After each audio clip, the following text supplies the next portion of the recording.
బతుకులు సున్నమే.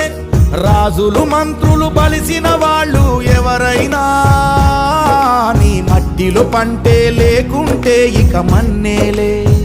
ఓ పంచభక్ష పరమాన్నం తిని నిన్ను పట్టించుకునే వాడు లేడు. రైతు రైతు రైతో పాడుగాను నీ రాతో.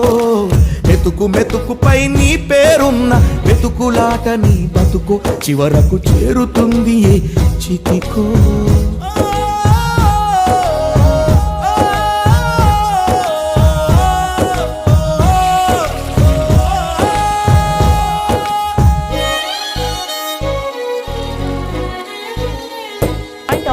విత్తనాలు కల్తీ చేసి నీ రక్తాన్ని పంచుకుంటారు. దిగుబడి రాక రేటే లేదని రోడ్డు మీద నెడతారు. కల్తీ పురుగు మందులనే నీకు